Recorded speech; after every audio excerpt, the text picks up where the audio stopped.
Well, our correspondent Rushdie Abu Alouf is in Gaza, and he's been telling me what's known about the airstrike on that tower housing some of the international media there in Gaza.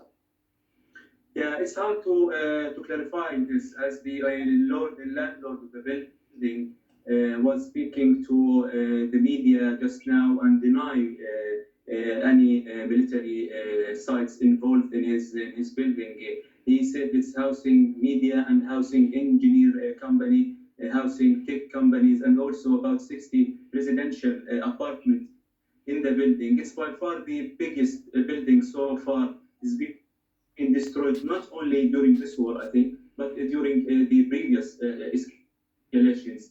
It's in central Gaza City. The sound of explosion was huge. The debris were everywhere.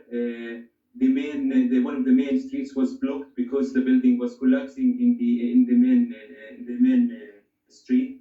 The building is called Al Jala, and it's housing Al Jazeera TV channel and also some international media broadcasting. And Rushdie, just give us a picture of what's happening in Gaza generally. Another ferocious night of attacks. What's the latest figures on casualties? Yeah, it was a very long night. Shelling didn't stop all night. Airstrikes and Palestinian rockets were exchanged all night and this morning, but the significant attack was on the Shad refugee camp. It's a refugee camp in Gaza City where health officials said Israeli airstrike destroyed a three-story building, killing members from two different families, including 5 children and 2 women, according to the latest statement from the health ministry.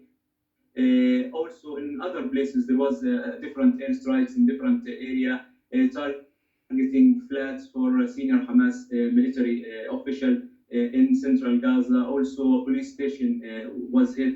The Israeli airstrikes was intensified in the last 2 or 3 hours.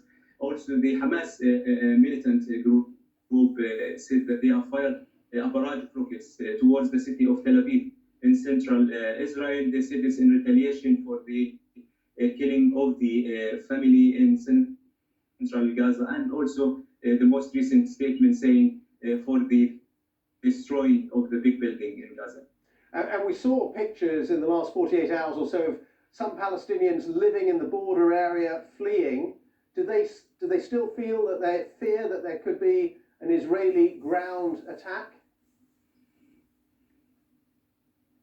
Yeah, we already have, according to UN statement this morning, we have as big as 10,000 people flee their homes in the north and west. People who live near the border fled a couple of nights ago, but this morning again, after the big airstrike in the north last night, we saw more people fleeing to UN schools with the fear of any Israeli ground operation. Back in 2014, in the 51 days war, Israel started with airstrikes, and there was exchange of airstrikes and rockets for a bit of time. Then the Israelis started the ground operation. This is what is making the people leaving their houses. The fear of this, the pictures of tanks near the border are making this. In the ground, there is no tanks moving or any sign of possible tank moving soon.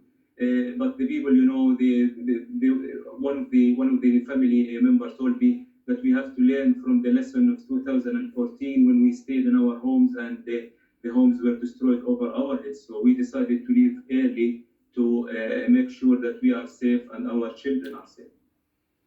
That's Rushdie Abu